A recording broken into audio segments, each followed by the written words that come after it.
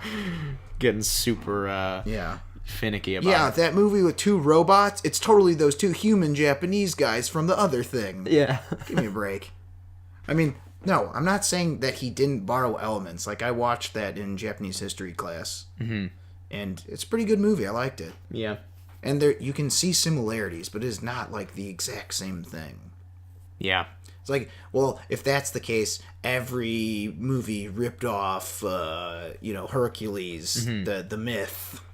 Right. Or like, Greek mythology, Roman mythology. The story of Christ. Rush Hour. Oh. I'm going to say it's an original script. Correct. Ace Ventura. It's a comic, right? Or no? Nope. No. Wrong. That is an original. Damn. It was like a character that was developed for a long time, though. Okay. Dumb and Dumber. I'm going to say that is an original script. Correct. Samsonite. Oh.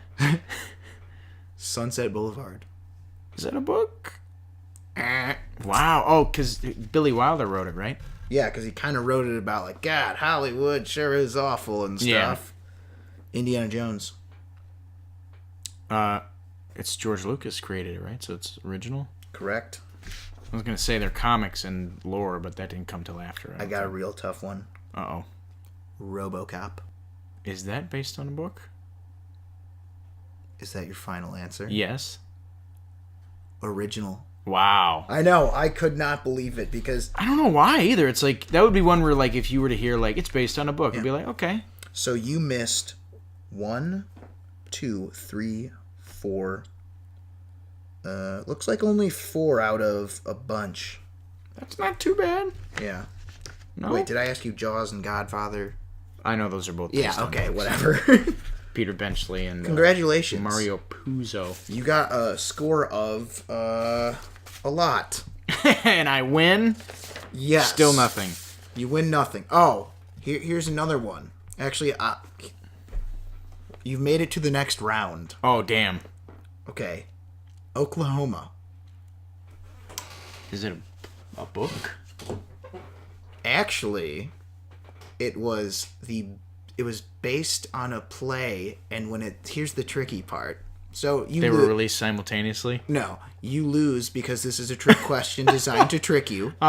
So the interesting thing about that one is it was based on a play, technically. Mm-hmm. And I say technically because it said the basis of, like, right. And it's something called, like I don't know, it has a real goofy name, like Green Lilacs or something goofy like that.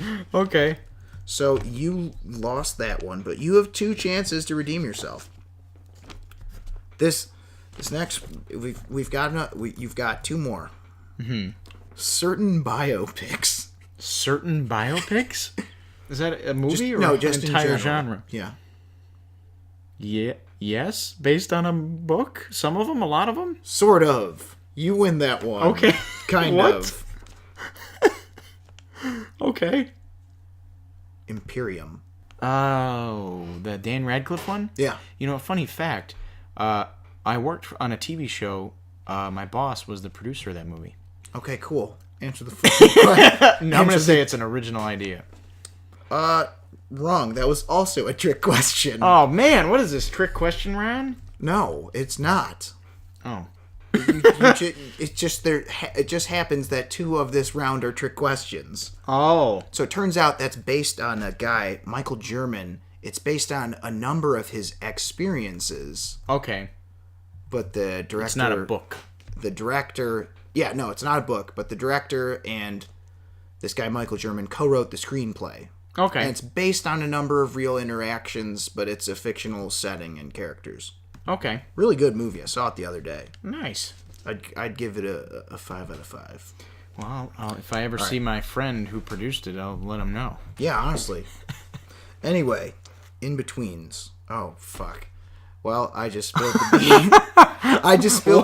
I spilled the beans because I was lying to you. This round is all trick questions. Oh, so it was designed to trick me, I see. Yes. So when I said this was, what is this, trick question round?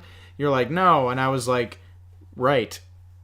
I was correct. Yeah, you were correct. Damn you. That's okay. Yeah, but anyway. That's fine. I did okay. But we're not done yet. Oh, boy. We've got one final one. Casablanca. Let me guess. Yes and no?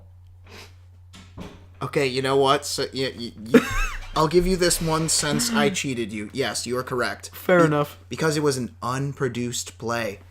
Really? Never got made, but they had the script and intended for it to be a play. You know what? I can see that. Everybody Comes to Rick's. Oh, yeah. I remember hearing something about that. You know what? I can see that, too, because the movie is so localized to Rick's. Yeah. So that's, yeah. So, Robert, you did pretty good, and I totally bamboozled you in the last round. You're a bamboozler and a swindler. Yes, I'm a swindler, and I cheated. But you know what? You win. And guess what you've won? Jack? Nothing. Okay. Congratulations. Fair enough. All right. Thank you for listening to episode 1 of Bonus Features with Alex and Robert. It's been a blast. So stay tuned for social media updates. We look forward to talking to all of you again next week. One quick correction. I kept calling her Geneva Dworet Robertson, but her name is Geneva Robertson Dworet.